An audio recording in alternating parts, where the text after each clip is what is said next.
Iwanan mo na kasi yan si ate. Mas maganda ako sa kanya. Mas sexy. Bulong ng kabit habang magkahawak sila ng kamay ng lalaki sa loob ng kotse. Wala silang kamalay-malay na may kamera sa dashboard. Si Clarice. Ang legal na asawa, tahimik lang na umiiyak sa tabi ng bangkay ng ama sa burol. Ngunit sa huling gabi ng lamay, nang magsimulang tumugtog ang projector para sana sa slideshow ng alaala ng yumaong ama, biglang lumitaw ang video ng pagtataksil. Ang halakhak, ang halik, ang pangalan ng kabit. Half-sister mo ako, ate. Napamulagat ang lahat. Kung bago ka pa lang sa channel neto, ibang kwento ni Ate Jane, istorya mo, ikwento ko. Huwag kalimutang pindutin ang notification bell at subscribe mo.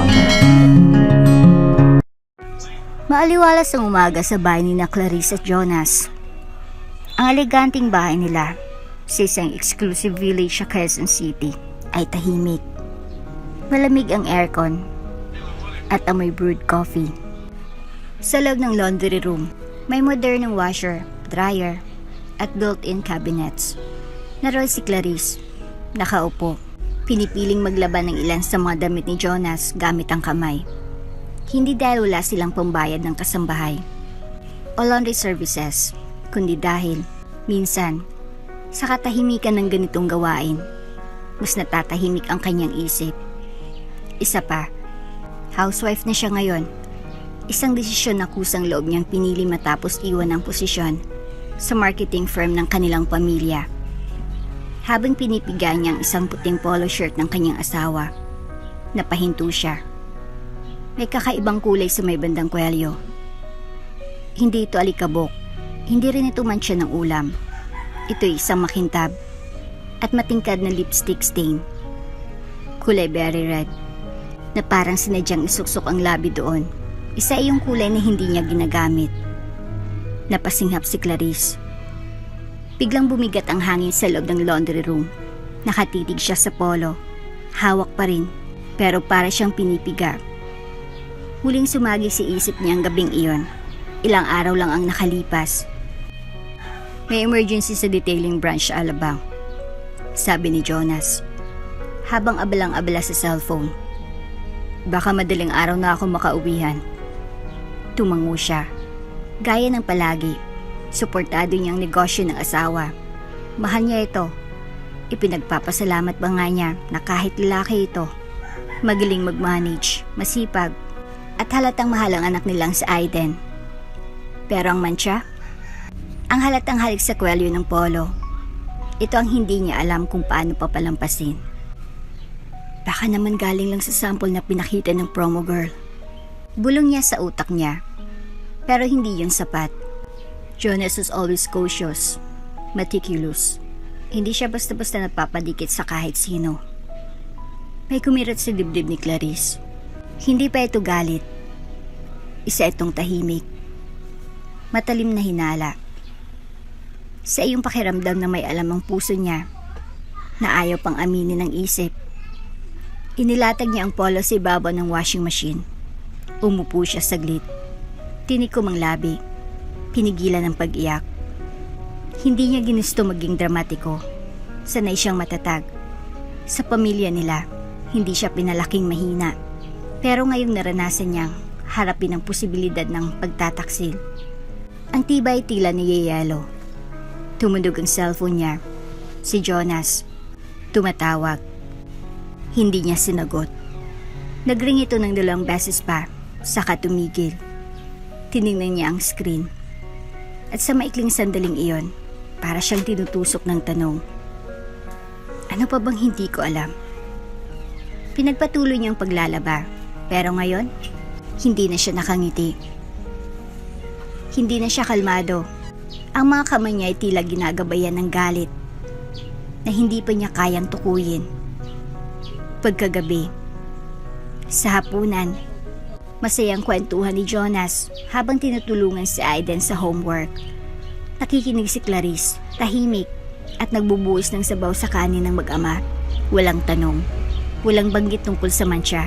Tahimik siyang nanonood. Pero sa likod ng ngiti niya, may apoy ng unti-unting naglalagalab. At sa gabi ring iyon, habang natutulog si Jonas sa tabi niya, niyakap siya nito gaya ng dati.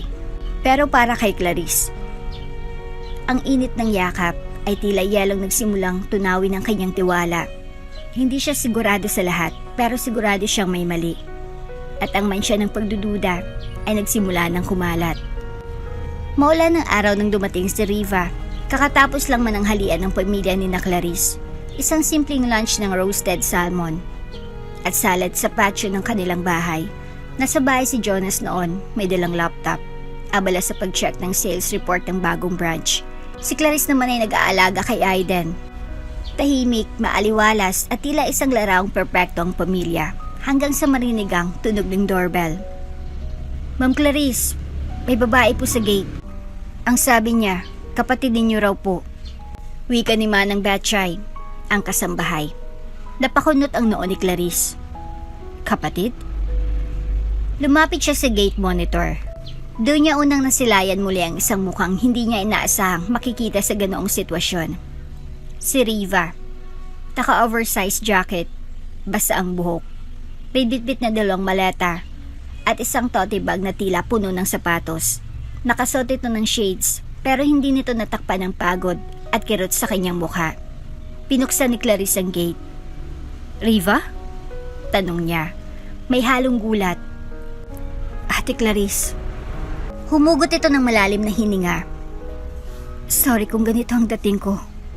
Wala na akong matutuluyan. Ilang taon rin ang lumipas mula nang huli silang magkita. Si Riva ay anak ng ama ni Clarice sa isang babaeng hindi kailanman itinuring na asawa ng ama ni Clarice. Lumaki si Clarice sa kaginhawaan, samantalang si Riva, ayon sa balita, ay lumaking palipat-lipat ng tirahan. May pagkabigat ang kanilang relasyon, hindi dahil sa galit, kundi dahil sa agwat ng mundong kanilang kinamulatan. Pasok ka muna, sabi ni Clarice, agad na kinuha ang isa sa mga maleta. Sa loob ng bahay, habang pinapainit ni Clarice ang chocolate sa kitchen, si Riva ay nakaupo sa sofa, nakayuko, tila ninanam ng manginit ng silong na ngayon ay pansamantala niyang kanlungan. Anong nangyari? Mahinahong tanong ni Clarice. Naskam ako, sagot ni Riva, tuluyang tumulo ang luha. Yung modeling agency sa Davao. Pinangakuan ako ng Tokyo shoot. Pinagbayad ako ng processing fee. Sabi nila ako na raw ang next phase ng brand. Yun pala. Bogus. Napatigas si Clarice sa paghalo ng kutsara. Wala na akong ipon. Wala na akong makain. Hindi ko alam kung sino pang malalapitan ko. Kundi ikaw. Tinitigan siya ni Clarice. Iba't ibang damdamin ang sumagi sa kanya. Awa, lungkot, at pag-aalangan. Ngunit higit sa lahat, responsibilidad. Kapatid niya si Riva. Kahit pang ama nila ay mas pinili ang pamilya niya kaysa sa ina ni Riva. Dugo pa rin ang dumadaloy sa kanilang ugat. Sige, wika ni Clarice, banayad ang titig. Dito ka muna, basta sundin mo lang ang mga patakaran sa bahay. Walang problema. Muling tumulo ang luha ni Riva, ngunit ngayon ay may ngiti. Salamat ate. Akala ko wala na akong pupuntahan. Hindi ko to makakalimutan. Paglabas si Jonas sa kanyang opisina, nagulat ito ng may ibang tao sa bahay. Si Riva, half-sister ko. Paliwanag ni Clarice.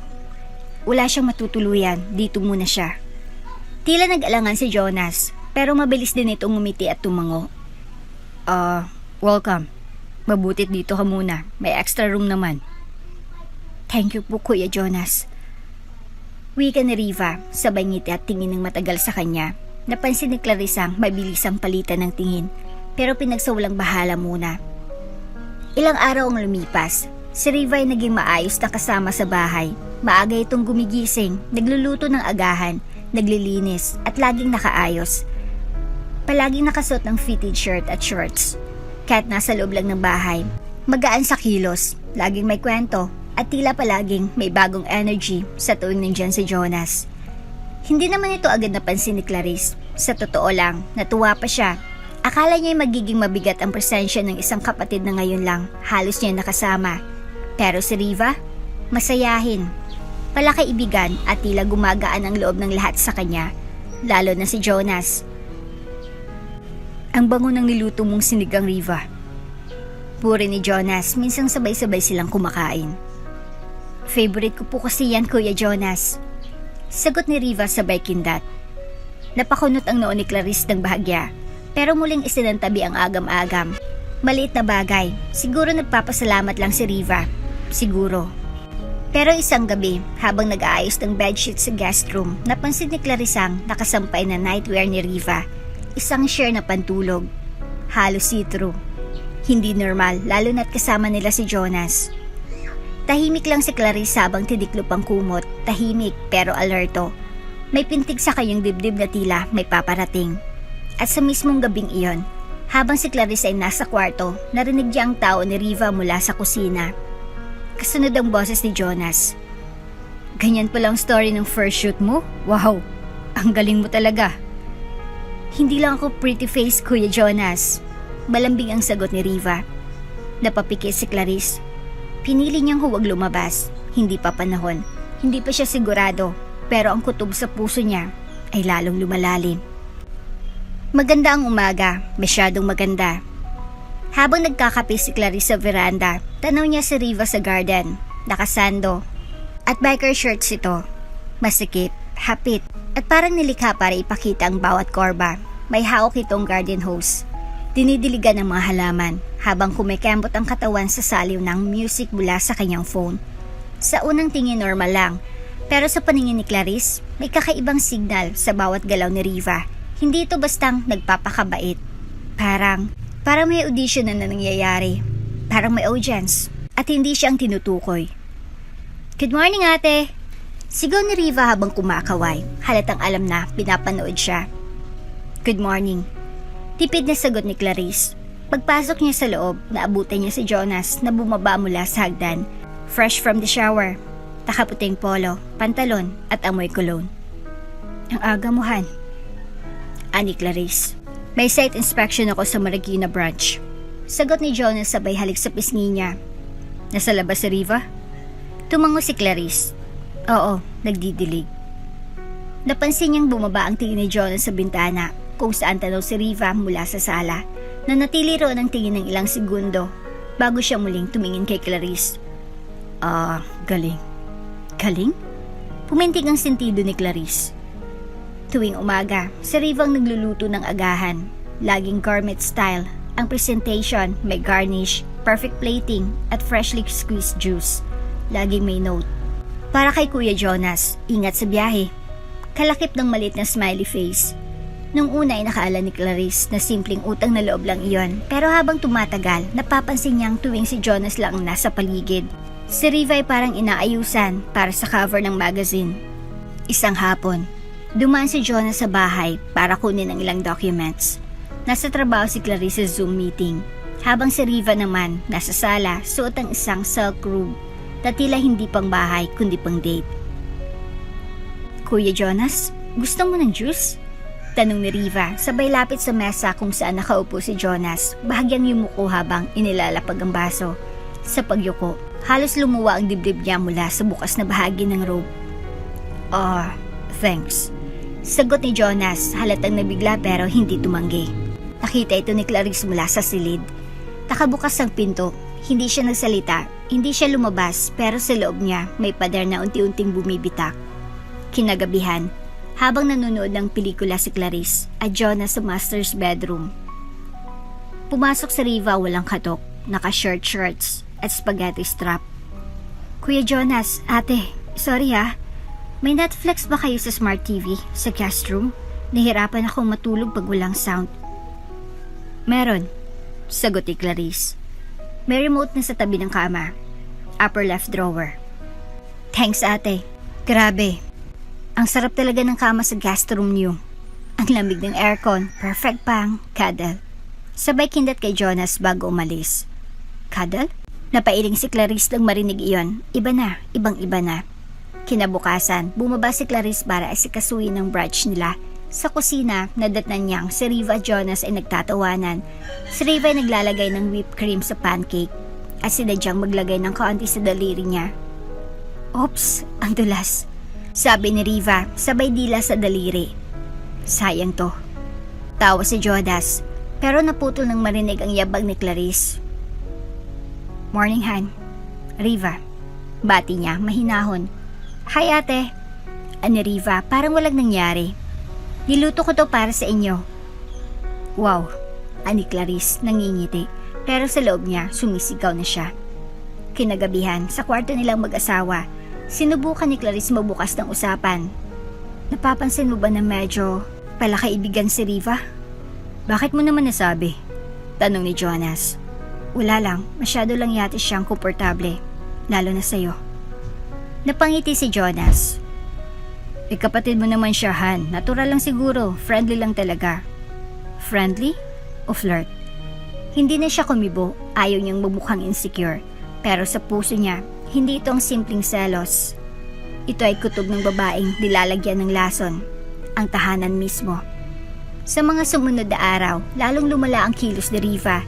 Isang beses, naiwan ni Jonas ang gym towel niya sa kotse. Si Riva ang nagpresenta na ibigay.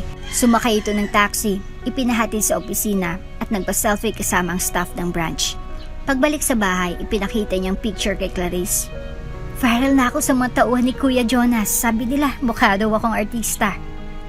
Hindi umimik si Clarice, pero ang kanyang isip, mulat na may mali, ay gustong kunin si Riva na hindi kanya. At si Jonas, hindi man niya sinasadya, pero unti-unti na itong nadadala, natatawa, napapatitig. At sa bawat kilos ni Riva, mas lumalalim ang hukay ng pagtataksil. Ngunit si Clarice, tahimik pa rin, maingat, hindi marahas, hindi padalos-dalos. Dahil alam niya, ang babaeng tahimik ay siyang pinakadelikado kapag dumating ng tamang oras. 2:00 ng madaling araw.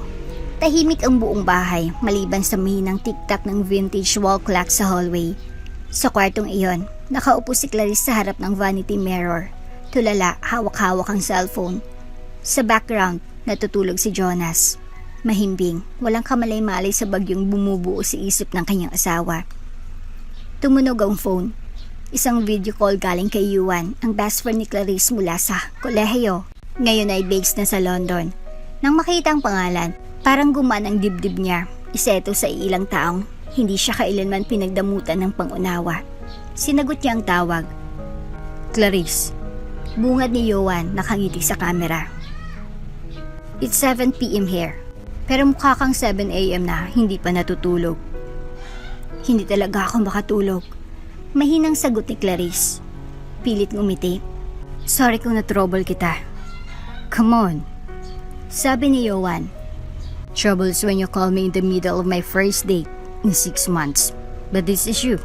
I'll drop everything. Napahagulhol si Clarice.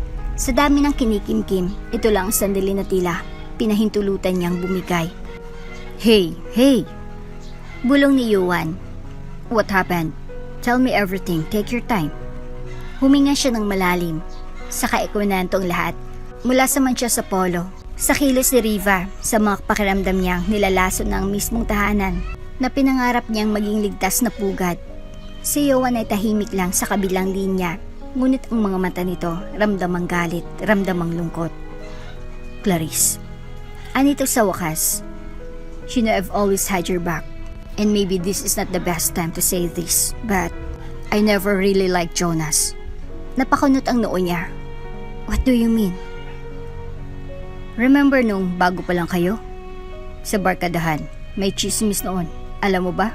Tinatawag siyang Player Jonas sa circle namin. He was charming, yes, pero marami siyang overlapping flings noon. Baka naman college days lang yun. Mihinang sabi ni Clarice. Umaasang hindi totoong sumunod. I wish. Ani Yuan. But Clarice, do you remember that night before your wedding?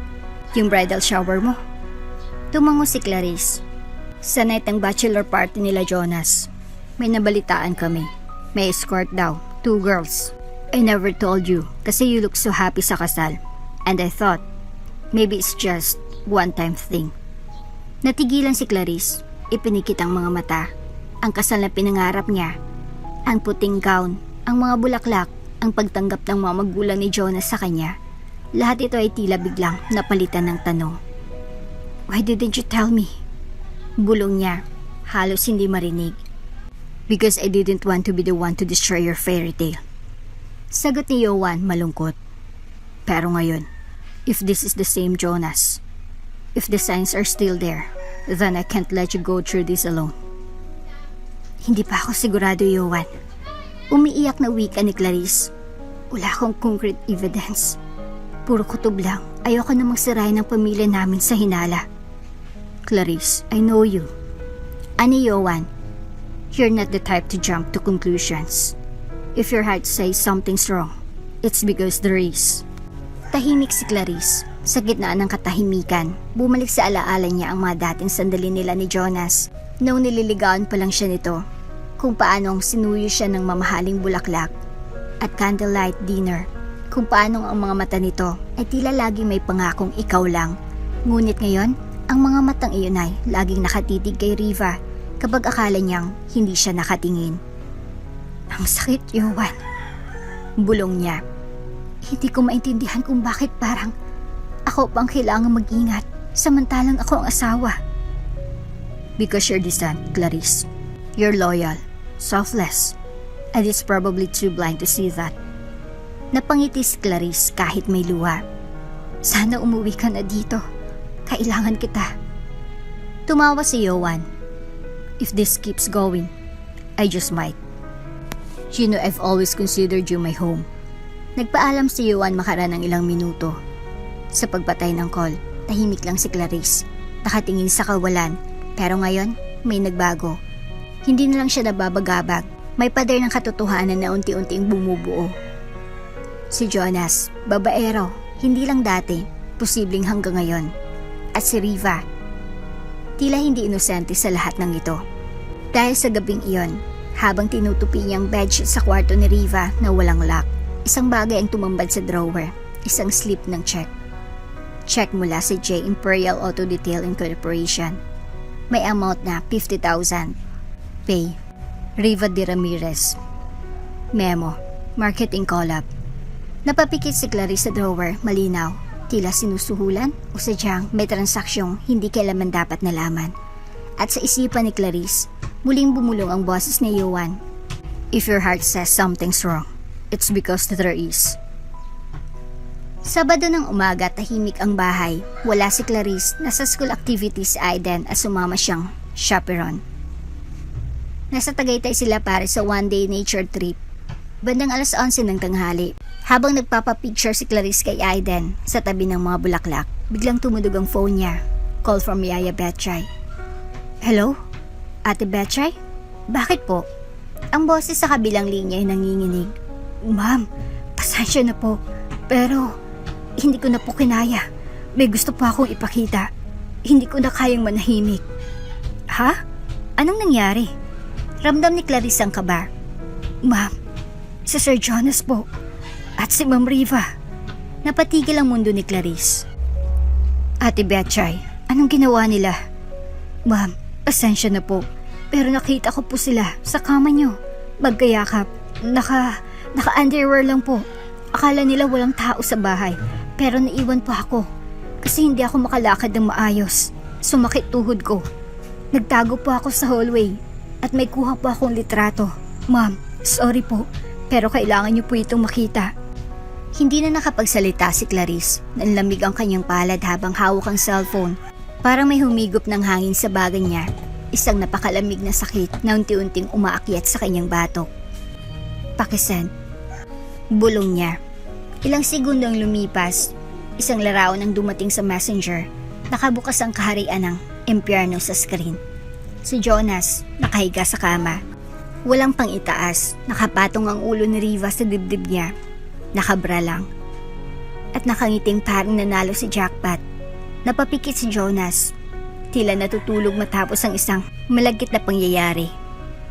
At sa likod ng kamera, si Yaya Betchay, tahimik, nagkukubli. Saksi sa kasuklam-suklam na pagtataksil. Hindi umiyak si Clarice, hindi siya napasigaw. Hindi siya nagwala sa Tagaytay kung saan ang anak niyang si Aiden ay masayang nagpipinta ng bulaklak. Pero ang mundo niya, tila nahulog mula sa ikapitong palapag. Isang pagkadurog na hindi kailanman naranasan sa buong buhay niya. Mas masakit pa kaysa sa anumang panlalait dahil ito'y galing sa loob mismo ng tahanang itinayo niya. Pagka-uwi sa bahay, hating gabi na, tulog na si Aiden. Si Jonas ay kunwari pagod sa meeting daw. Buong araw. Si Riva, tahimik sa guest room, kunwaring maagang natulog. Tahimik ka rin si Clarice, pero ang mga mata niya, gising na. Kinabukasan, normal ang kilos niya. Inihanda ang almusal, tinimplahan ng kape si Jonas, tinawanan ng kwento ni Riva tungkol sa massage spa na plano raw nitong pasukin. Diba ate? Bagay ako sa wellness business? Tanong ni Riva habang nagsusuklay ng buhok sa harap ng salamin sa dining area. Mga men kasi gusto nila ng soft hands. Ani Clarice, habang pinupunasan ng mesa. Oo nga, mukhang gamay mo. Walang bahid ng tensyon ng mukha niya, pero sa loob-loob niya, inisa-isa niya ang plano. Ayaw niyang simpleng kumprontasyon. Hindi niya kailangang makipagsabunutan o sigawan. Hindi siya bababa sa antas nila. Hindi sa oras ng galit siya gagalaw, kundi sa oras ng karampatang kahiyan. Ilang araw pang lumipas, patuloy pa ang pag-arte ni Clarice na tila walang alam. 3 buwan na mula nang makita ni Clarice ang larawang nagbabagsak sa kanyang mundo. Si Jonas at si Riva, pagkasama sa kanilang sariling kama. Ngunit sa kabila ng sakit, pinili niyang magpanggap. Walang kumprontasyon, walang iyakan, walang sabunutan sa halip. Mas pinatibay niya ang kanyang mukha bilang asawa. Isang tahimik, mahinahon, ngunit palihim na nanunubok. Inayos pa rin niya ang bahay. Nagluto ng paboritong ulam ni Jonas, nakipagkwentuhan sa hapag, tumatawa sa biro ng asawa. Si Riva patuloy sa paggayak. Sa pakitang giliw, sa pag-aalaga ko no. Pero si Clarice, hindi na bulag. Sang malinggong lumipas, napansin niyang tila lagi matalmaig si Riva. Madalas nakahiga, madaling mapagod, nawala ng gana sa sinigang. Isang araw, habang naghuhugas si Clarice ng pinggan, nakita niya si Riva sa may veranda, may hawak na crackers at tubig. Nagpapahid ng pawis habang nilalayo ang ilong sa amoy ng tuyo. Tumibok ng mas malakas ang kutob niya. Kinabukasan, sa gitna ng maaliwalas na hapon, nagdesisyon si Clarice, simple, tahimik, hindi galit. Isang usapang kapatid. Kumatok siya sa pintuan ng guest room. Pasok po. May hinang sagot ni Riva mula sa loob. Pumasok si Clarice, dala ang tray ng may ginger tea at crackers. Akala ko baka makatulong to sa pakiramdam mo. Napatingin si Riva. Ay, salamat ate. Ang bait mo talaga. Umupo si Clarice sa tabi ng kama. Tinitigan ng kapatid na tila ba lumiliit sa unti-unting pagbigat ng sariling katawan. May tatanong ako sa'yo. Panimula niya. Napakunot ang noo ni Riva, pero nanatiling mahinahon. Napansin ko kasing ilang lingkuhan ng matamlay. Madalas ang pagsusuka. May pagka-irritable at lately, mas mahigpit sa pagkain. Lumapit si Clarice ng bahagya. Riva, buntis ka ba? Parang binuhusan ng malamig na tubig si Riva. Halata sa ekspresyon niya ang gulat, takot at mabilis na pagtatanggol. Ha? Hindi po ate. Siguro, ano lang yan, stress. Minsan kasi, hindi ako regular sa ganito. Tipid na sagot ni Clarice. Kasi alam mo, kami ni Jonas, nagkaanak kami si Aiden, kaya familiar ako sa mga senyales. Nagtagpo ang mga mata nila, isang titig ng imbestigadora at ng tinutuklas, pero wala pa rin direktang akusasyon. Klarong-klaro, tahimik na tanong ngunit may kalakip na hinala. Ate, siguro nagkataon lang talaga. Nagkaka-anxiety ako eh, sagot ni Riva. Hawak ang tiyan na tila kusa ng pinoprotektahan. Kung gusto mo, samahan kita sa OB, para sure. Baka mas makabuti rin sa baby mo, kung meron man. Natigilan si Riva. Bakit parang pinipilit mong buntis ako? Ngumiti si Clarice. Hindi ko sinasabing pinipilit, sabi ko concern lang ako. Nagbuntong hininga si Riva.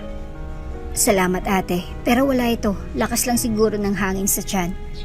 Tumayo si Clarice, pinulot ang basyong baso ng ginger tea at tumingin muli sa kapatid. Kung sakaling totoo, hindi mo kailangang matakot. Hindi ako basta husga. Wala talaga ate. Madiing ulit ni Riva, pero baka sa mata ang takot na baka mas alam na ni Clarice kaysa sa pinapakita nito. Ngumiti si Clarice. Sige, pero kung may kailangan ka, andito lang ako. Paglabas siya sa kwarto, huminto siya sandali sa hallway. Pumikit siya at sa loob ng katahimikang iyon, alamang tumatama siya sa puso ni Riva. Hindi niya kailangang sumigaw, hindi kailangang magsumbat, hindi kailangang ipangalandakan ang katotohanan. Mas masakit ang tanong kaysa sa pagsigaw ng akusasyon. Mas mabigat ang kalmadong kabaitan kaysa sa galit. At sa bawat hakbang niya, palayo sa pinto ng kwarto ni Riva, lalo niyang nararamdaman na hindi matagalang itatagal ang kasinungalingang ito. Malapit na. Hindi pa ngayon, pero malapit na. Gabing-gabi na. Malamig ang hangin at ang buong bahay ay tahimik. Sa silid ni Clarice, nakahiga siya ngunit gising. Hindi siya makatulog. Mula sa maliit na crack ng bintanang kahoy, tanaw niyang guest room lights. Naka-on pa rin kahit halos hating gabi na. Alam niyang may mangyayaring pag-uusap. At hindi siya nagkamali. Mula sa hallway, dahan-dahan siyang lumabas. Bitbit ang maliit na voice recorder sa bulsa ng robe. Tumapit siya sa likod ng pinto ng veranda kung saan naroon ang ilaw, ang mga aninong gumagalaw at ang dalawang taong hindi niya kailangan pang hulaan. Sa loob, nakaupo si Jonas, hawak ang baso ng alak. Si Riva naman tahimik na pinipigilan ng luha. Jonas, mahinang simula ni Riva. Kailangan na nating pag-usapan to. Hindi ko na kayang itago pa. Napalingon si Jonas. Ano to? Bakit ang seryoso mo? Buntis ako. Diretsong sabi ni Riva. Bagsak ang katahimikan. Tumigil sa pag-inom si Jonas. Tila hindi makagalaw. Anong sinabi mo? Buntis ako, Jonas. Ilang linggo na. At alam mong ikaw ang ama. Umiling si Jonas. Tumayo. Nagsimulang maglakad pabalik-balik. Huwag kang ganyan, sabi ni Riva. Hindi ko to gawa-gawa at lalong hindi ko to nilaan para takutin ka. Pero Riva, we said this was just fun. Walang sabit, wala sa usapan to. Wala sa usapan ng pagmamahalan. Pero nangyari, di ba? Akala ko may nararamdaman ka rin. Nangingilid ang luha ni Riva. Riva, I'm married. I have a son. I can't. This is not part of the plan. Hindi ako handang maging ama sa anak ng kapatid ng asawa ko. Sa likod ng pintuan, mahigpit na nakapikit si Clarice. Hawak ang recorder, walang luha. Wala na siyang luha. Uminit na sa kanyang katotohanan ng matagal niya nang hinihintay. Na marinig mula sa bibig mismo ng dalawa. Kung ayaw mong panagutan, fine. Sagot ni Riva, nanginginig. Pero huwag mong akalaing kaya ko tong harapin mag-isa. Bakit? Anong balak mo? Tanggalin siya. Bulong ni Riva. Kung ayaw mong panagutan, kung hindi siya welcome sa mundong to, mas mabuti pang hindi ko na ituloy. Napatingin si Jonas. You're bluffing. Try me. Mariing sagot ni Riva. Huwag mo akong itulak sa bangin, Jonas. Kasi kung sasabog ako, isasama kita. Naglakad palapit si Jonas. Wala akong sinabing itakwil mo yan. Pero huwag mo akong i-blackmail gamit ang anak mo. Hindi mo ako mapipilit magpaka-martir. Hindi ko kailangan ng martir. Sagot ni Riva. Kailangan ko ng partner. Kailangan ng anak natin ng ama. At kahit anong iwas mo, lalabas at lalabas din to sa mundo. Tahimik. Walang sagot si Jonas. Lumakad siya palayo. Iniwan si Riva sa veranda, mag-isa. Umiiyak, hawak ang tiyan, na tila pinoprotektahan mula sa isang mundong hindi pa handang tanggapin ang kanyang pagkatao. Sa dilim, si Clarice ay nanatiling tahimik. Bumalik sa kanyang kwarto, isinarang recorder at ini-upload ang audio sa isang secured folder sa laptop niya. May petsa, may oras, may transcript. May ebidensyang higit pa sa mantsa. Kinabukasan, bubaba siya na parang walang narinig. Nakasuot siya ng emerald green dress. May ribbon sa baywang. Maayos ang buhok. Naka-pearl earrings pa. Tagsalang ng coffee. Tinimplahan si Jonas. Tinawag si Aiden. Si Riva, wala sa hapag. Hindi bumaba. Hindi nagpakita. Okay lang si Riva? Tanong ni Jonas. Kunyari walang alam. Ngumiti si Clarice. Baka pagod lang, madalas bang puyat? Napatingin si Jonas, bahagyang natahimik. Hindi ko napapansin, baka. Ngunit si Clarice, hindi na nakikinig. Nagbuhos siya ng kape sa tasa. Inabot ito sa asawa. At saka ngumiti muli, mahinahon, maganda, walang bahid ng galit. Ngunit sa kanyang isipan, malinaw ang boses ni Riva. Buntis ako, at ikaw ang ama. At higit pa roon, mas malinaw ang desisyon ni Clarice. Hindi siya gaganti ngayon, hindi sa sigaw, hindi sa palengke ng kahiyan. Ang lahat ay isusulat niya sa isang entablado, kung saan ang ilaw ay matalim, at ang pagtataksil ay papalakpak ng katahimikan ng buong pamilya. Wala na po si Don Renato. Sa 4 na salitang iyon, gumuho ang mundo ni Clarice. Parang unti-unting nawala ng kulay ang lahat ng bagay sa paligid niya. Ang amoy ng antiseptic sa hospital, ang tanong ng doktor, ang iyak ng pinsan niya, lahat ay nagiging malabo habang nakatayo siya sa gilid ng kama ng ama, matigas na, malamig, at wala ng hininga. Tinapik siya sa balikat ni Jonas. Han, umuwi na muna tayo. Ipaprocess ko na ang papeles. Tumango siya, pero wala siyang naramdaman. Hindi luha ang unang dumaloy, kundi katahimikan. Isang uri ng lungkot na hindi maipaliwanag. Hindi lang siya naulila, pakiramdam niya iniwan siya ng tanging lalaking tunay na nagmahal sa kanya. Walang kondisyon. Sa pagsapit ng gabi, sa kanyang kwarto, tulala si Clarice habang hawak ang lumang relo ng ama. Isang lumang Omega. Basag ng salamin pero laging nasa pulso nito. Kahit sa board meetings, ito ang ibinigay sa kanya ng ama nang ikasal siya.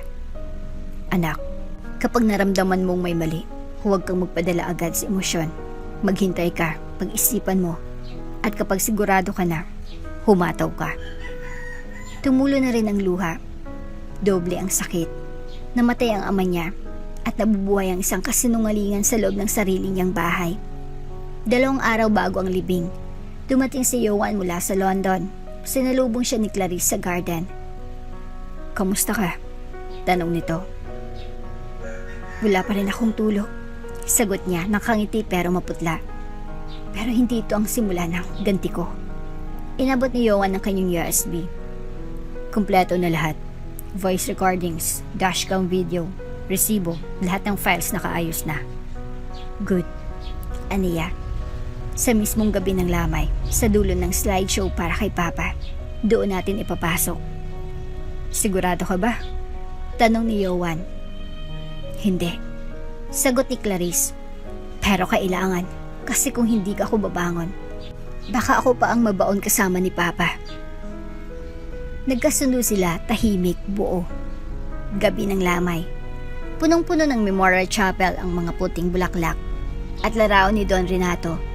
Mula sa kabataan nito bilang student leader hanggang sa matanda na, hawak ni Aiden ang family photo nila ni Clarice at Jonas. Halos lahat ng kilalang tao sa business industry ay naroon. Si Riva ay naroon din, maputla, tahimik, pero maayos ang bihis. Si Jonas, palaging nakabantay sa kanya. Nagsusukbit ng kabaitan at malasakit. Ngunit para kay Clarice, ang mga anyong iyon ay mistulang maskara na matagal niya nang nakikita at malapit niya nang tanggalin. Sa huling bahagi ng gabi, lumapit ang FC sa kanya. Ma'am Clarice, okay na po ba? Handa na po ang slideshow kung gusto niyo pong magsalita pagkatapos. Sa susunod na gabi po, sa mismong araw ng libing. Sagot ni Clarice. Banayad ang tinig. Ngayong gabi, hayaan muna nating si Papang marinig. At doon, tuluyan na ngang umandar ang tribute. May halakhakan, may iyakan. Niyakap siya ni Jonas sa balikat, tila wala silang pinaplanong itago. Si Riva ay pumapalakpak din, tumango sa ilang clips kung saan kasama si Don Renato sa isang business award ceremony. Ngunit ang lahat ng ito, para kay Clarice, ay tila trailer lang ng pelikulang siyang magtatapos. Kinagabihan. Habang tulog na ang lahat, pumasok siya sa silid ng kanyang ama sa lumang bahay nila sa Forbes. Binuksan niyang drawer, kinuha ang isang sulat na iniwan nito sa kanya noon. Anak, sa dulo ng lahat ng bagay, ang pangalan mong natitira, ingatan mo yan. Napahawak siya sa dibdib, tinanggap ang USB na may laman ng lahat. Litrato ng pagtataksil, video ng pangungutya, audio ng pangako. At sa mismong oras na iyon, habang ang mundo ay payapa, si Clarice ay handa na. Hindi sa sigawan, hindi sa suntukan, hindi sa kahiyan sa kalye, kundi sa mismong libing ng ama niya kung saan lahat ay naroon. Doon niya ibubus ang kanyang tahimik na kulog. Tumunog ang organo sa simula ng misa. Mabagal, mabigat, parang pintig ng puso ni Clarice na pinipilit manatiling mahinahon. Mata ng lahat ay nakatuon sa kabaong ni Don Renato Ferrer. Negosyante, filantropo, haligi ng lipunan. Nakatayo si Clarice sa unahan. Nakasuot ng simpleng long sleeve black dress na may pearl brooch. Ang paborito ng kanyang ama, hawak niya ang malit na USB sa bulsa. Mabilis ang tibok ng puso niya, ngunit matibay ang kanyang paninindigan.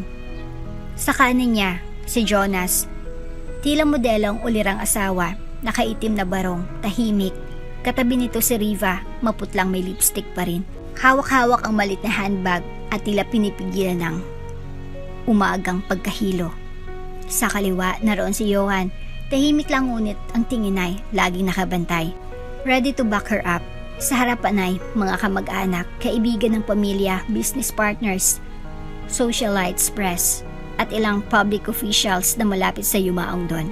Sa harap ng ganitong madla, magsisimula ng unti-unting pagbagsak ng maskara. Pagkatapos ng huling dasal, tumayo ang MC. Biglang pagunita sa buhay ni Don Renato. Isang maikling video tribute ang inihanda ng kanyang anak na si Clarice. Magsisilbing huling paalam ng pamilya sa isang ama ng tahanan, kaibigan ng bayan. Nagdim ang ilaw, tahimik ang buong chapel, ang mga screen sa magkabilang gilid ng silid ay nagbukas. Lumitaw ang unang frame, ang batang Don Renato, nakaitim, puting larawan. Kasama ang batang Clarice, may musikang piano sa background. Sunod-sunod na lumabas ang mga larawan. Don Renato sa mga awards night, sa corporate events, at sa beach kasama ang buong pamilya. Nakangiti si Jonas sa ilang larawan. Andun din si Riva, laging nasa likod, tila isang ligaw na sulyap sa bawat kuha. At ang huling frame ay may text. Para sa isang amang itinuring na haligi ng tahanan, salamat. Tumahimik ang musika, nagpalakpakan ang ilan. May mga tumayo upang magbigay galang, ngunit biglang nag-black ang screen. Sumunod na frame, isang blurred na image mula sa dashcam. Nagulat ang tech team. Hindi nila alam ang nangyayari. Akala nila ay glitch, pero hindi ito glitch. Tumambad ang video. Malinaw nakuha sa loob ng kotse. Si Jonas ang driver, sa tabi niya si Riva, naka-off shoulder top, ngumiti, sa kamarahan nagsalita. Iwanan mo na kasi si ate. Mas maganda ako kaysa sa kanya, mas sexy. Bumulong ba siya sabay hawak sa kamay ni Jonas? Tumigil ang lahat, napatigil ang mga yakap ng lalaking papuntas na sana sa CR. Isang babaeng kamag-anak ay napatakip sa bibig. Ang matandang tita ni Clarice ay napamura sa gulat. At bago pa man makareact ang lahat, sumunod ang mas matalim na eksena. Mga litratong malinaw na kuha ni Jonas at Riva sa kama, magkayakap. Walang saplot sa itaas, natutulog. May halik sa noo, habang ang isa may hawak pang wine glass. Isa, dalawa, tatlo. Boom. Bawat frame ay parang dagok, bawat segundo ay parang pasabog. Isang malalim na katahimikan. Saka tumayo si Clarice. Dahan-dahan. Matikas. Walang luha. Hindi nag-aalangan. Lumapit siya sa podium. Kinuha ang mikropono. Magandang araw po sa inyong lahat. Panimula niya. Banayad ang boses, pero bawat salita ay parang kutsilyong dumudurog sa kasinungalingan. Maraming salamat po sa lahat ng dumalo at nagbigay galang sa aking ama. Isang haligi, isang matatag, isang tunay na mag-Ginoo. Napatingin siya kay Jonas at Riva. Pareho nang namumutla, hindi makatingin ng diretso. Ngunit sa araw ng kanyang libing, ako po'y hindi lamang anak ng namayapang Don Renato. Ako rin po ay isang asawang ipinagpalit, niloko, at tinaksilan. Gumulong ang bulungan sa paligid. Ang kabit ng asawa ko. Saglit siyang tumigil, nilingon si Riva. Ay sarili kong kapatid. Ano? Sigaw ng isang ninang niya. Imposible. At ginawa nila ito. Dagdag ni Clarice, buo ang loob. Habang nakikitira sa bahay na itinayo ng ama ko ngayon, ay inihahatid natin sa huling hantungan. Hiyawan, gulat, sigawan.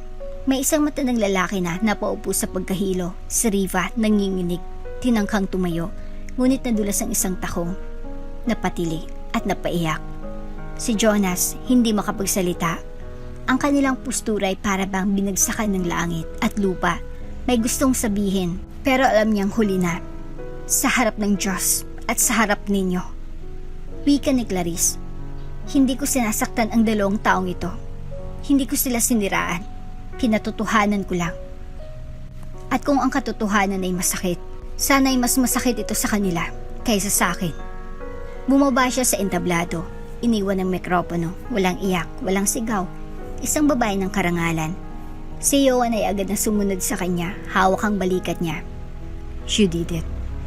Bulong nito. And you did it right. Sumabog ang mundo ni Riva. Habang nagsisigawan ang mga bisita, habang ang mga mata ng lipunan ay nakatutok sa kanya at kay Jonas. Parang binubulungan siya ng bawat tingin. Kabit. Mandarambong. Ahas. Hindi niya matandaan kung paano siya nakalabas ng Memorial Hall. Ang alam lang niya, kumakabog ang puso niya. Ang lakas ng ulan sa dibdib, ang lalamunan niya ay tuyo. At ang sinisigaw ng isip niya ay isa lang. Tapos na ako. Tumakbo siya, nanginginig. Paluhod-luhod. Patawid sa hallway patungong hagdanan. Wala na isa man lang kasambahay ang makapigil sa kanya. Basag na ang tahong, basa ang luha sa pisngi, at ang kamay ay nakakuyom. Tila kakapit sa huling sandali ng buhay. Umakyat siya sa rooftop ng Memorial Hall. Walang bantay, walang harang. May tanawing abot hanggang sa sementeryo sa kabilang bundok. Lumapit siya sa pinakagilid. Hangin, malakas, malamig, tila umaanyaya. Wala na akong karapatang mabuhay. Sigaw ni Riva, dumadagundong sa kalangitan. Inakaw ko ang asawa ng kapatid ko. Nagdala ako ng kahiyan sa sarili kong dugo. Anong klaseng babae ako? Umuugo ang tinig niya sa ulan habang hawak ang tiyan at umiiyak na parang walang bukas. Sa ibaba, halos babaliw si Clarissa na narinig mula sa isang staff. Ma'am, si Riva po nasa rooftop, tumakbo po umiiyak, baka magpakamatay. Hindi na siya nagdalawang isip, tinanggal niyang takong, ibinaba ang hawak na payong at tumakbo, basang-basa sa ulan. Yuan, samahan mo ko, sigaw niya. Nagkatinginan silang dalawa, walang salita pero parehong alam na walang panahon ang dapat sayangin. Habang tinatahak nilang hagdan paakyat, ang puso ni Clarice ay tumatalon sa kaba. Hindi na siya galit, hindi na siya nagtatanong. Ang tanging nasa isip niya, huwag ngayon, huwag sa ganitong paraan. Pagdating nila sa rooftop, nakita nila si Riva nakatayo sa pinakagilid. Kamay sa bakal. Katawan ay bahagyang nakahakbang. Ang buhok nito'y nakakalat sa hangin. Ang mukha ay puno ng luha at ang kanyang boses ay basag. Ate Clarice, patawad. Hindi ko sinadya. Akala ko mahal niya ako. Akala ko, ako rin ay may puwang sa mundong to. Riva, sigaw ni Clarice habang hinahabol ang hininga. Huwag, makinig ka sa akin. Dumapit siya, mabagal, maingat. Si Yoan na nasa likod, handang sumaklolo. Ang security ng memorial ay papalapit din. Ngunit kinawayan ni Clarice. Huwag kayong lalapit, ako lang. Wala na akong mukhang iharap sa inyo, Ate Clarice. Iyak ni Riva. Kahit sa sarili ko, hindi ko kayang tumingin. Ilason ko ang buhay mo. Sinira ko ang tahanan mo. Riva, mahina ngunit buang tinig ni Clarice. Oo, sinaktan mo ako. Niloko mo ako. Pero hindi ko kailangang mamatay para lang pagbayaran yon. Buntis ako, Ate Clarice. Bulong ni Riva nanginginig. At hindi ko na alam kung kakayanin kong palaki ng anak ko sa mundong puno ng batikos, galit at panlilibak. Hindi ako katulad mo, malakas, matatag, mahal ng lahat. Ako? Wala akong silbi kundi maging kahiyan. Napaluha si Clarice sa kabila ng lahat, sa kabila ng sakit. Nakita niyang kapatid hindi bilang isang ahas, kundi bilang isang babaeng wasak, sugatan, at nauuaw sa kapatawaran. Lumapit pa siya, dahan-dahan, hawak ang puso. Hindi mo kailangan maging ako, Riva. Hindi mo kailangang mahalin ng lahat. Pero kung gusto mong lumaban para sa anak mo, para sa sarili mong muling pagkabuo, ibaba mo yung paa mo, bumalik ka sa mundong ito. Hindi mo ba ako kamumian habang buhay? Hindi ko na kailangan pang kamuian ka. Dahil matagal mo nang pinarusahan ng sarili mo. Napalapit siya. Inilapit ang kamay sa balikat ni Riva. Pero kung gusto mong may isang tao sa mundong to na kaya ka pa rin patatawarin, andito ako. Pumatak ang ulan, mas malakas, mas malamig. Pero ang luha ni Riva, mas mainit. Bumaba ang paa niya sa gilid ng rooftop. Yumakap siya kay Clarice, humahagulhol, nanginginig. Patawad. Patawad, ate. Niyakap siya ni Clarice habang si Johan ay lumapit at tumulong, sabay tingin sa kalangitan. Thank God. Bulong nito. Ilang minutong lumipas. Bumaba sila ng rooftop. Si Riva, basa ng ulan. Hawak ang tiyan. Pinagtakpan ng coat ni Johan. Wala na siyang ginintuan na dangal, pero buhay siya. At sa katahimikan ng Memorial Hall, habang nagsisiuwian ang mga bisita, isang bagay ang natutunan ng lahat. Hindi sa kahiyan natatapos ang kasalanan, kundi sa pag-amin, sa pagbagsak at pagbangon. Si Clarice basang-basa, nakatayo sa tabi ng pintuan. Tinanaw si Jonas mula sa malayo, tahimik, mag-isa, at walang lakas ng loob na lumapit. Ngunit, hindi na siyang iniwan, siya nang nang-iwan. Sa likod ng lahat ng unos, si Clarice ay hindi lang basta babae. Siyang bagyong pinili ng Diyos para linisin ang lahat ng dumi sa kanyang paligid. 3 buwan ang lumipas mula nung araw ng libing. 3 buwan ng pananahimik, tahimik na paghilom, at unti-unting paghubad ng bigat mula sa puso ni Clarice. Maraming nagtangkang kumontak sa kanya, media, kaibigan, ilang kamag-anak, pero nanatili siyang tahimik. Lumipat siya pansamantala sa isang beach house sa Batangas, na minana pa niya mula sa kanyang ina, isang lugar na malayo sa lahat ng tanong, bulong at mata. Tuwing umaga, kasama niya si Aiden na ngayon ay mas madalas na ngumiti, mas magaan ang loob at mas kampanting nakakatulog sa gabi.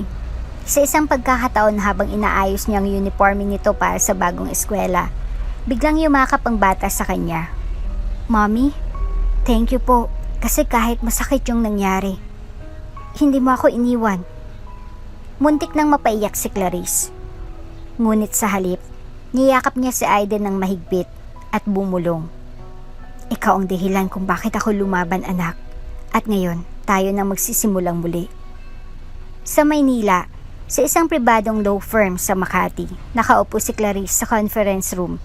Kaharap ang abogado niya. Nasa harap niya ang annulment papers. Mahabang dokumento, detalyado, legal. Ngunit sa paningin niya, ito ay higit pa sa papel.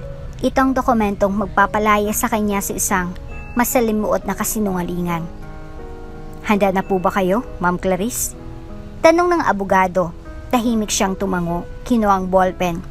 Hindi nanginginig ang kamay niya, hindi siya umiiyak, hindi siya nagdadalawang isip. Sa isang perma, tila natanggal sa kanyang tanikala ng pag-aasawa na unti-unting naging bilangguan. Pagkatapos ay inaabot ng abogado ang kopya. Isusumiti po ito sa korte. Ang proseso ay tuloy-tuloy na. Legal na kayong malaya sa isa't isa pagkatapos ng desisyon ng korte. Si Jonas sa kabilang banda ay hindi pa nakabangon muli. Hindi siya umattend sa pirmahan. Wala siyang ginawa kundi ang magpaabot ng I understand sa pamamagitan ng abogado niya. Hindi rin siya nagtangkang makipagkita kay Clarice. Sa ngayon, kasama niya si Riva sa inuupahang condominium. Malapit na itong mga anak. At ang buong paligid nila ay punong-puno ng tensyon, lungkot, at kapalit ng isang desisyong ginawa sa pagitan ng kasinungalingan at katawan. Ano na to ngayon, Jonas? Tanong ni Riva minsang gabi habang hinihimas ang tiyan. Hindi siya sinagot. Nakatingin lang si Jonas sa labas ng bintana. Kahit ano pang gawin niya, wala na siyang babalikan. Bumalik si Clarice sa Manila pagkatapos ng ilang linggo. Nakatanggap siya ng sulat mula sa eskwelahan ni Aiden. May recognition day. Honor student ito. Nagkaroon ng award na Most Resilient Learner. Tumayo siya sa entablado kasabay ni Aiden habang ibinibigay ang medalya. Mommy, ikaw ang gusto kong makasama sa stage kasi ikaw ang bayani ko. Pagkatapos ng programa, sa harap ng maraming magulang, lumapit ang guro sa kanya. Ma'am Clarice, napakabait po ng anak ninyo. Halata pong lumaki siya sa matatag na ina. Gumiti siya. Maraming salamat. Hindi man ako naging perpekto bilang asawa, pero sisiguraduhin kong magiging mabuting ina ako, araw-araw. Sa bahay, kinagabihan, habang nakatingin sa lumang wedding photo nila ni Jonas, nilagay niya ito sa kahon, nilagay niya rin ang singsing na matagal nang hindi niya sinusuot. Isa-isang isinara ang lahat ng simbolo ng nakaraan, ngunit bago niya isara ang kahon, kinuha niyang isang Polaroid. Larawan nilang mag-ina, si Aiden nakayakap sa kanyang bewang habang nasa tabing dagat. Iyon ang kanyang bagong simula, hindi na asawa, hindi na biktima, kundi isang babae na piniling umalis, bitbit ang dignidad. Nang sumapit ang huling araw ng filing ng annulment response, dumating ang huling mensahe ni Jonas sa kanyang email. Clarice, hindi ko na hihingin pa ang pagbabalik mo. Hindi ko rin hihingin ang tawad mo, pero sana isang araw, malaman mong hindi ko minahal si Riva, kundi sinaktan lang kita sa panahong hindi ko maintindihan ang sarili ko. Sana lumaya ka. Hindi lang sa papel, kundi sa bigat na ako mismong nagbuhat sa'yo. Binasa ito ni Clarice. Tumahimik. Hindi siya sumagot. Hindi niya kailangan. Dahil sa mismong araw na iyon, habang sinasara niyang kahon ng mga alaala, tumunog ang doorbell. Pagbukas ng pinto, si Yowan. Bitbit ang paborito niyang puting lilis. At ngiti na tila nagsasabing, pwede ka nang magmahal muli kung kailan mo gusto. Isang maaliwalas na umaga sa Tagaytay, banayad ang simoy ng hangin. At ang hamog sa veranda ay parang pahinang bagong sulat, walang bakas ng sakit, puno ng panibagong simula. Doon nakaupo si Clarice, may hawak na tasa ng tsaa habang pinagmamasdan si Aiden na tumatakbo sa garden. Nilalaro ang bagong alagang aso na si Yuki. Sa tabi niya, nakaupo si Yuan. Suot ang simpleng polo, may dalang pandesal at bagong luto niyang omelette. Okay ba ang breakfast ng self-proclaimed future chef mo? Biro ni Yuan habang ibinibigay ang pinggan. Masarap. Sagot ni Clarice, nginitian siya. Pero mas masarap pa rin ako magluto. Of course. You're Clarice Ferrer, housewife turned goddess. Nakangiting tugon ni Yuan, sabay kindat. Napailing si Clarice. Noon, baka nainis siya sa ganitong biro. Pero ngayon, ang bawat biro ni Yuan ay hindi pa bigat sa dibdib. Ito'y gumagaan sa puso. Simula na matapos ang lahat kay Jonas, hindi na umalis ng bansa si Yuan. Tumanggi siyang bumalik agad sa London, kaya't may trabaho roon na naghihintay. I can work remotely, aniya. But I can't love you remotely. Hindi siya nagmadali, hindi siya nangulit. Sa halip, araw-araw niyang ipinapaalala kay Clarice na may lalaking marunong maghintay, hindi humihingi ng kapalit. Isang beses, habang naglalakad sila sa paligid ng taniman ng bulaklak malapit sa bahay. Bakit mo pa ako pinili? Tanong ni Clarice, seryoso ang tono. Biyak ang puso ko, baka hindi na ito buo para sa iyo. Huminto si Yowan, tumingin sa kanya. Hindi ko kailangan ng buo. Kasi hindi ko intensyong angkinin yan. Ang gusto ko lang ay makasama ka sa bawat hakbang mo habang pinipili mong buuin ang sarili mo. Napatingin si Clarice sa kanya, tahimik, walang salita. Pero sa loob niya, may napunit. Hindi dahil sa sakit, kundi dahil sa matagal nang saradong bahagi ng puso niya. Unti-unti nang bumubukas muli. Araw-araw, may dalang bulaklak si Yowan. Hindi lang rosas, minsan sunflower, minsan wildflowers na pinitas lang niya sa gilid ng daan. Kahit anong klaseng bulaklak, aniya. Basta hindi palaging nasanay sa pagkasentro, kagaya mo. Tinawanan ito ni Clarice, pero sa tuwing tatanggap siya ng bulaklak, nararamdaman niya na minamahal siyang hindi binibigla, hindi hinahamon, kundi pinapalaya. Si Aiden, unti-unting lumalapit kay Yowan.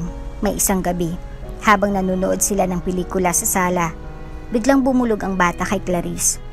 Mami, okay lang ba kung tawagin ko siyang Tito Yowan? Kasi ang bait po niya. Napangiti si Clarice. Sige anak, basta buo ang loob mo. Tito Yowan, tawag ng bata, habang yakap ang laruang dinosaur. Lumingon si Yowan, natigilan at ngumiti. Yes, buddy. Huwag mo pong iiwan si Mami ha. Hindi agad nakasagot si Yoan, pero sa halip, tumayo siya, lumuhod sa harap ng bata at saka marahang nagsalita. Hindi ko iiwan ang Mami mo, kahit kailan. At hindi lang yon. Kung papayag ka, ikaw rin. Hinding-hindi ko iiwan. Tumango si Aiden, saka yumakap. Tahimik na sandali, pero kompleto, buo, walang kulang. Sa sumunod na linggo, habang nagkakape sila sa veranda, may bitbit na envelope si Yoan. Ano yan? Tanong ni Clarice. Flight ticket ko.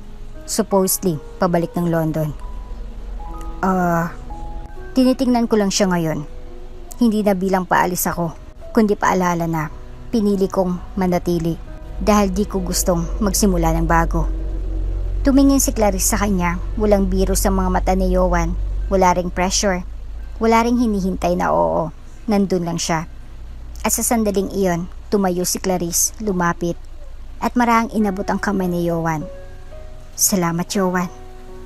Para saan? Para sa pagstay, sa pag-unawa, sa pagtanggap, at sa paniniwala na kahit basag ang puso ng isang tao, karapat-dapat pa rin siyang mahalin ng buo. Ngumiti si Yoan. Kaya kong mahalin kahit ang pinakapirasong parte ng puso mo. Kasi ang mahal ko ay ikaw.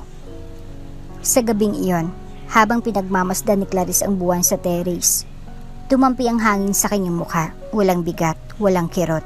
Alam niyang hindi agad mabubura ang mga alaala, may mga gabi pa ring babalikan ng isip niya ang mga luha, panloloko, at sakit. Pero ngayong gabi, wala na si Jonas sa loob ng puso niya. Nandun na si Yoan, tahimik, hindi sinisingil. Hindi humihingi ng kabayaran, kundi nakahandang sumabay sa bawat hakbang ng kanyang paghilom. Isang liham lang ang natanggap ni Clarice pagkagising niya sa kanyang kaarawan. Wear something white. I'll pick you up at 5 p.m. Just trust me. Yoan. Napatigil siya sa pagbabasa. Simula nang magbukas siya ng bagong pag-ibig. Naging tapat si Yoan sa pangakong hindi siya pagmamadaliin. Pero ngayong araw, may kung anong kakaibang siglang bumalot sa kanya. May halong kaba, may halong kasabikan, na para bang ang hangin ay may dalang sikreto. Pagsapit ng alas 5, dumating si Yoan, nakasuot na ang navy blue suit. May dalang maliit na bouquet ng white peonies. You look. Natigilan nito nang masilayan si Clarice sa suot nitong off-shoulder na puting dress. Simple pero elegante. Breathtaking. Ngumiti si Clarice. Baka naman hiniram mo lang yan sa script ng pelikula. Baka. Sabay kindat ni Yoan. Pero kahit ilang script pa ang basahin ko, ikaw lang ang bida. Sa kotse, hindi sinabi ni Yoan kung saan sila pupunta. Hinayaan lang niyang patugtugin ang instrumental version ng paborito nilang love song, 1,000 Years. Habang tinatahak nila ang daan papatungong pier, wala silang imikan, ngunit ang kamay ni Clarice ay mahigpit na nakaangkla sa kamay ni Yoan. Pagdating sa dulo ng pier, isang maliit ngunit eleganting yacht ang naghihintay. May mga fairy lights sa railings at sa loob may isang mesa para sa dalawa. May wine, candlelight at klaseng jazz na umalingaw-ngaw sa himig ng alon. Clarice na pahawak sa dibdib. Yoan, ito ba ang sinasabi mong dinner? I told you, it's your night. Aniya, inilahad ang kamay. Let's sail. Habang unti-unting umaandar ang yacht sa baybayin ng Maynila Bay, sinilayan nilang takip silim. Ang langit ay nagkulay kahel at bughaw. Ang mga ilaw sa lungsod ay nagsimulang kumutitap. At sa gitna ng lahat ng iyon, si Clarice ay tila sinasabayan ng mundong sa kanyang bagong yugto. Ang ganda, bulong niya.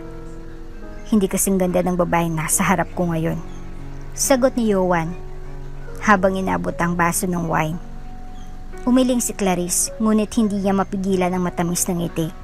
Hindi ito yung klaseng kilig na bulag.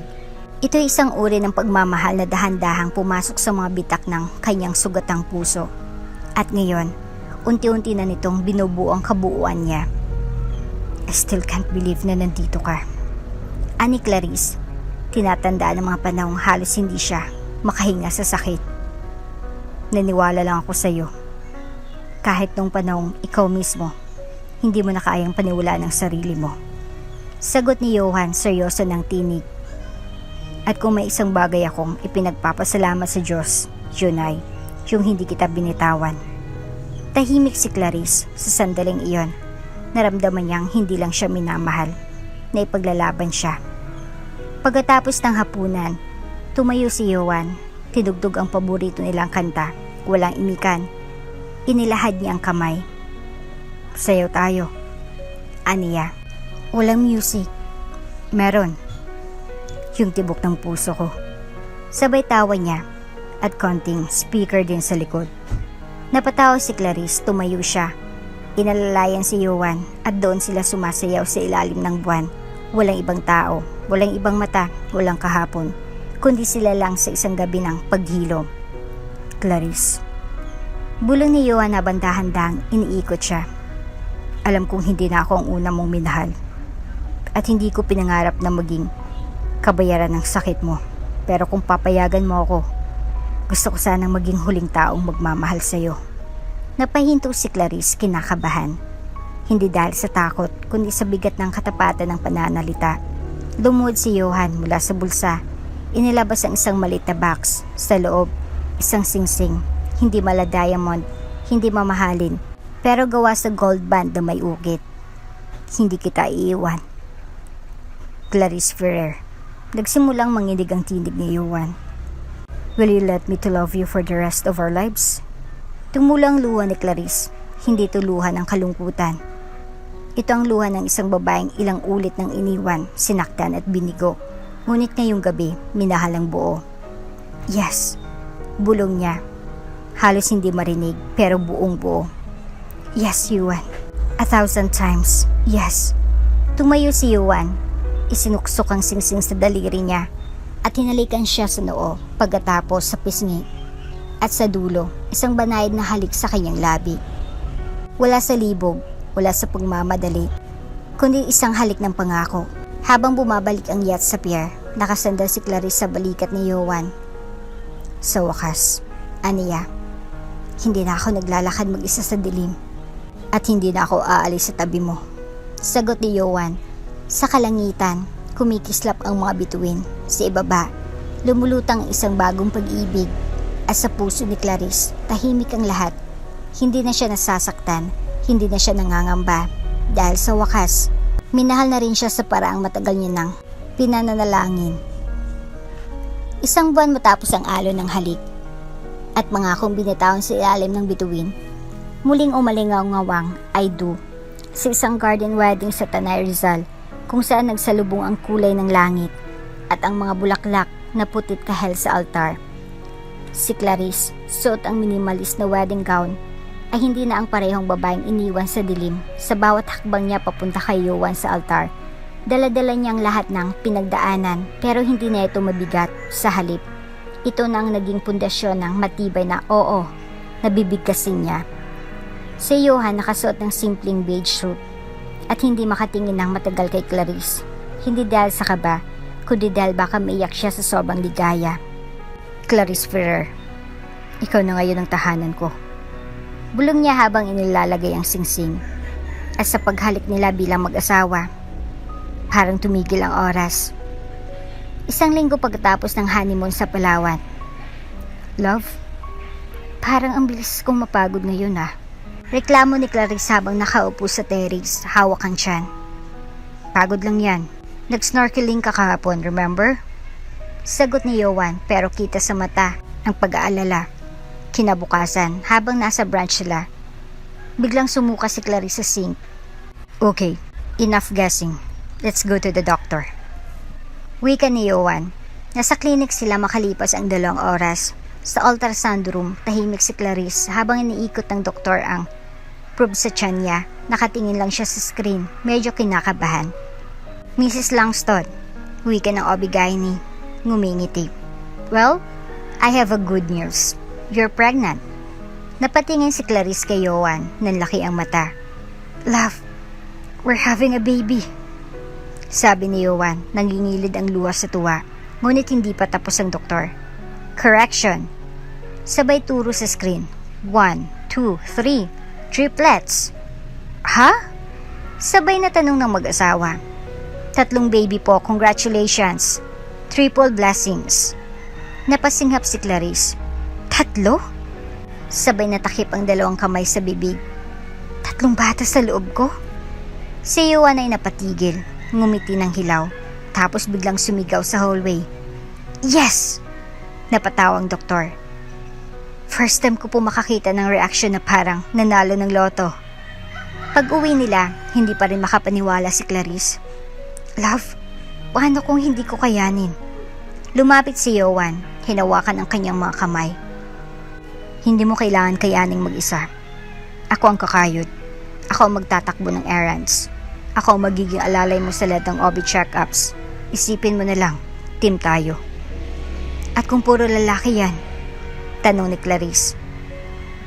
Magpapaspa ako araw-araw para sa stress. Biro ni Yuan. At kung 3 babae? Mag-enroll ako sa ballet para may banding kami. Sabay tawa niya. Nagkatawanan sila pero sa likod ng halakhak ay totoong kasiyahan. Totoong pagmamahal, totoong pananabik. Sa mga sumunod na linggo, abalang bahay nila. Bumili si Johan ng mas malaking kama. Nagpaayos sila ng nursery room. May 3 crib na may pangalan sa gilid, Hope, Faith at Joy. Wala pa silang mukha, may pangalan na. Biro ni Clarice. Sila na ang araw-araw na paalala na kaya nating buuin ang nasirang mundo mo dati. Sagot ni Yuan habang inaayos ang wall decal ng Hello World. Dumating ang mga kaibigan at kamag-anak para bumisita. Si Aiden masayang masaya. Finally! Magkakaroon na ako ng mga kapatid! Sigaw nito habang nagpapakita ng drawing niyang 4 silang magkakayakap. Isang gabi, habang pinapatulog ni Clarice si Aiden, nagtanong ito. Mommy? Ibig sabihin ba, masaya ka na talaga ngayon? Tumingin si Clarice sa kanya. Oo anak, kasi pinili kong lumaya at ngayon, natagpuan ko ang totoong tahanan, kasama ka at ang magiging kapatid mo. Sa isang sulok ng bahay, nakaupo si Clarice isang gabi. Hawak ang kanyang lumang larawan nila ni Jonas at ng kanyang ama. Nilagay niya ito sa kahon kasabay ng lumang singsing na hindi niya nasinuot pa. Pero bago isara, huminga siya ng malalim. Salamat. Dahil pinaranas ninyo ang sakit. Dahil doon, natutunan kong mahalin ang sarili ko at natagpuan ko ang totoong pag-ibig. Sinara niya ang kahon. Nilingon si Johan na nasa kusina at abalang nagbabalot ang diapers sa gift basket para sa baby shower. Love, tawag niya. Yup. Gusto ko ng lechon kawali bukas. Aniya ang umiti. Triplets nang nasa tiyan mo, magiging quadruplets yan. Sa tabakong, hindi kita pipigilan. Sagot ni Yuan sabay tawa. Pero kahit na may biruan, pareho nilang alam. Ito ang bagong kabanata. Hindi na puno ng luha, hindi na puno ng sakit, kundi 3 himalang buo ang puso at tahanang itinayo sa pagmamahal. Sa isang maliit na klinik sa loob ng subdivision, nakaupo si Riva. Hawak ang anak na natutulog sa kanyang dibdib. Magaan ang mukha niya ngayon, kahit wala ng makeup, kahit may eye bags, kahit gulup ang buhok. May bago sa kanyang mga mata, hindi luha, hindi takot, kundi pag-amin at pagtanggap. Sa labas ng klinik, nakatayo si Jonas, bitbit ang 2 bag ng diaper at gatas. Mahal, okay na yung reseta. Kukunin ko na rin yung gamot sa kabilang butika. Aniya, tahimik ang tinig. Tumango si Riva. Salamat. At saka, salamat na hindi mo ako iniwan. Hindi ngumiti si Jonas, pero sa unang pagkakataon, hindi na siya nakatingin sa labas para sa sagot. Tumingin siya kay Riva, hindi bilang pagkakamali, kundi bilang responsibilidad na sa wakas ay tinanggap niya. Simula ngayon, kontento na ako sa kung anong meron tayo. Hindi ko nahabulin ang dating ako, kasi ang layo pala noon sa kung sino ang dapat kong maging. Sa kabilang banda ng lungsod, sa isang mas tahimik na tahanan, nagsisimula ang umaga ng may halakhak. Si Aiden ay tumatakbo sa hallway, may hawak na stuffed toy. Habang hinahabol ni Johan, si Clarice buntis na at malapit ng mga anak, ay nakaupo sa rocking chair, nakangiti sa gulo ng mag-ama. Mama, si Tito Johan hindi marunong humabol. Sigaw ni Aiden. Hoy, Tatay mo ako, kaya huwag mo akong minamaliit. Sigaw pabalik ni Johan habang sinasadya niyang matapilok para mapahagalpak ng tawa si Aiden. Napatingin si Clarice sa kanila. Ilang taon nang nakalipas mula nang halos mawala ang sarili niya sa sakit. Ngunit ngayon, tila isa na lang itong lumang panaginip. Tumabi sa kanya si Johan. Pawisan. Mission accomplished. Napagod ko na siya. At ikaw? Biro ni Clarice. Napagod din. Lahat kakayanin. Basta kasama ko kayo. Inabot ni Clarice ang kamay ni Johan. Inilapis sa tiyan niyang lumalaki na. Hindi na lang 3 ang alaga mo. Paparating na yung mga baby natin. Dapat talaga magkaroon na ako ng gold medal sa pagiging daddy of the year. Sagot ni Johan. Sabay halik sa likod ng kamay niya. Isang hapon, habang nagpipintas si Aiden sa terrace kasama si Johan, lumapit si Clarice. Love, may tanong si Aiden. Ani Johan. Napatingin si Clarice sa anak. Ano yun, anak? Pwede ko na ba talagang tawagin si Tito Johan na daddy? Natigilan si Clarice, hindi dahil sa pagdududa, kundi sa bigat ng kasaysayang nilampasan nila. Tumango siya sa bayakap sa anak. Oh anak, dahil siyang lalaking araw-araw na pumipili na mahalin tayo. Na hindi yun base sa dugo, kundi sa tibay ng puso. Naglakad si Aiden papunta kay Johan, niyakap ito mula sa likod. Daddy! Natahimik si Johan, pinisil niya ang kamay ng bata. Thank you, anak. Makalipas ang ilang linggo, ipinanganak ang 3 sanggol, 2 babae at 1 lalaki. Sa ospital, punong-puno ng bulaklak at lobo ang kwarto. Si Clarice nakahiga. May ngiti sa labi kahit pagod, habang si Johan ay tila walang kapaguran sa pag-aasikaso sa 3 crib. Pinangalanan nila ang mga bata, Luna, Isla at Elias. Mga pangalang may kahulugan, liwanag, lakas at bagong buhay. Ang sarap sa pakiramdam. Ani Clarice habang tinitingnan ang mga anak.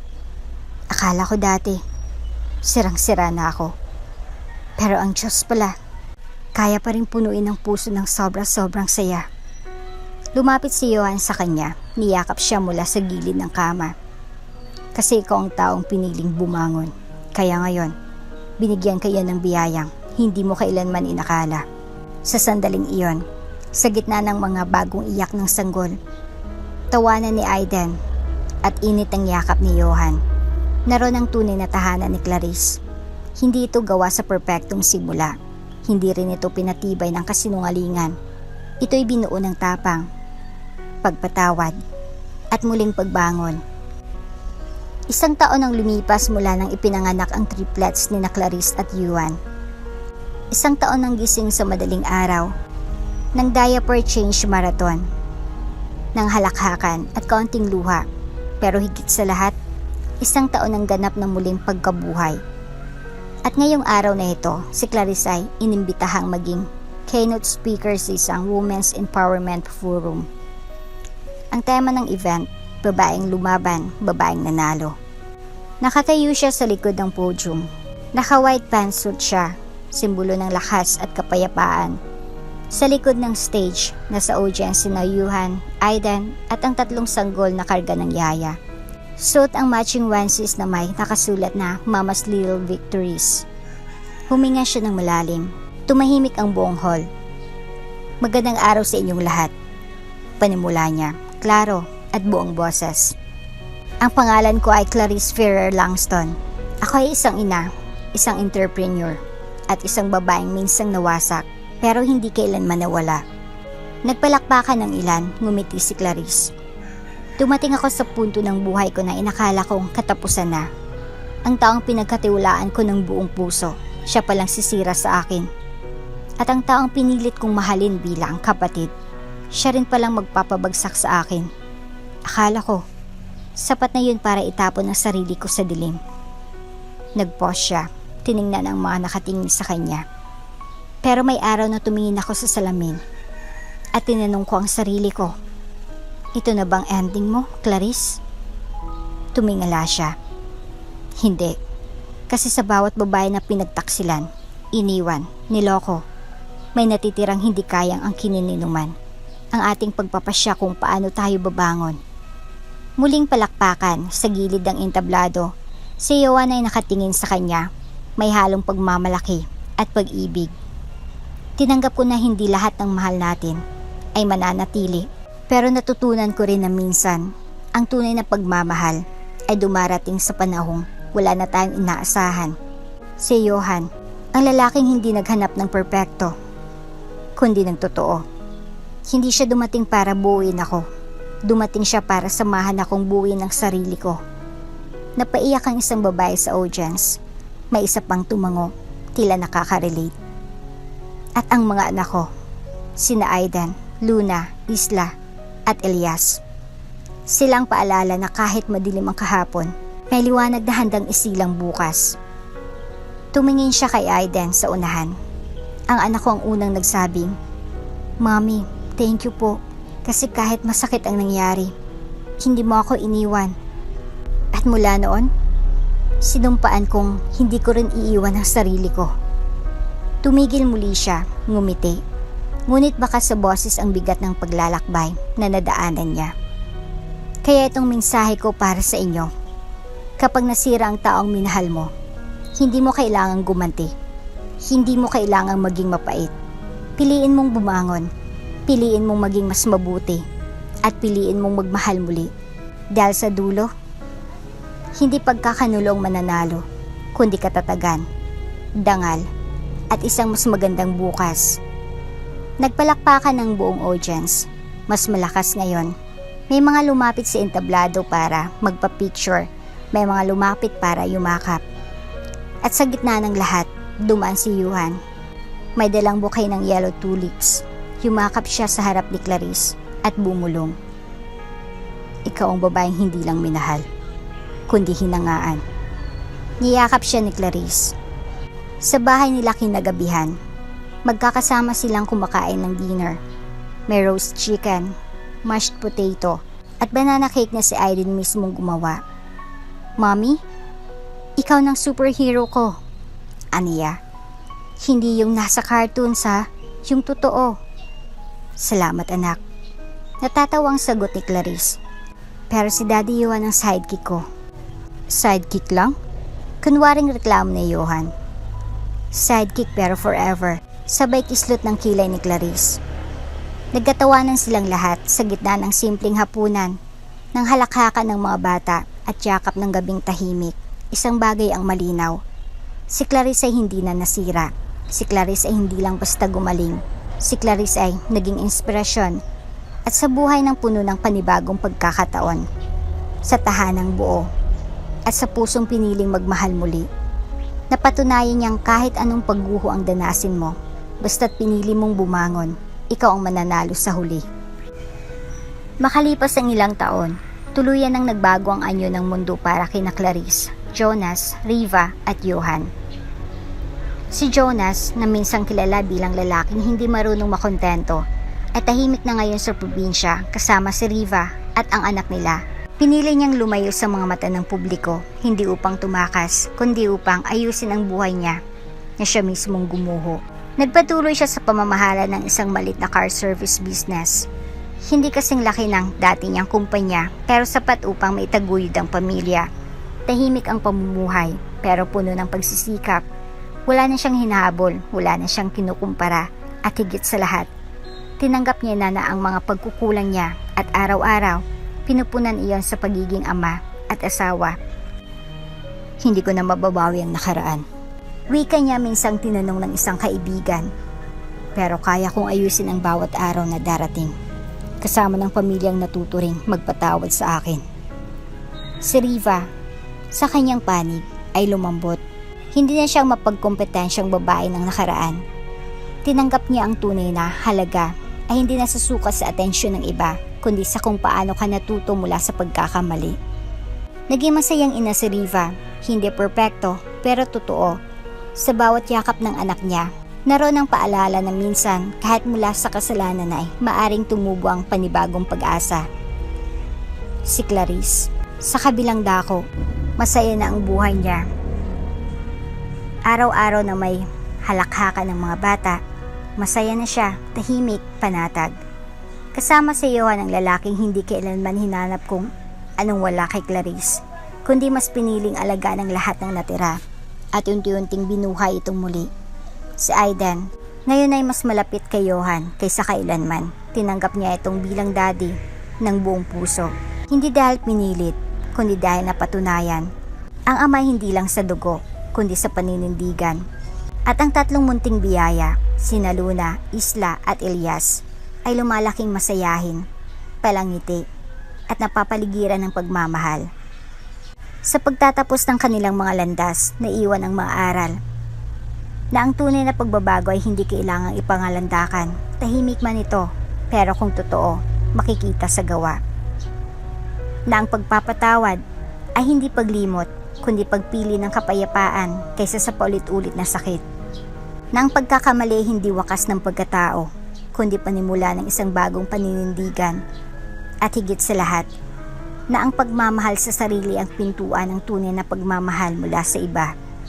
Sa huli, si Jonas ay naging ama at asawa na responsible.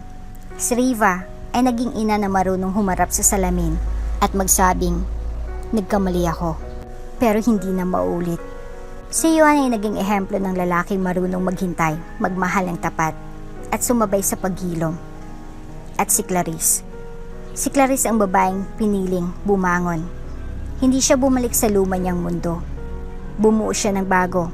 At doon, siya ang reyna ng sariling tahimik na kaharian, kung saan ang pagmamahal ay hindi sinisigaw, kundi ipinaparamdam. At dito na nga po nagtatapos ang ating kwento. Hanggang sa muli. Bago ka pa lang sa channel neto, ibang kwento ni Ate Jane, istorya mo, ikwento ko. Huwag kalimutang pindutin ang notification bell at subscribe button.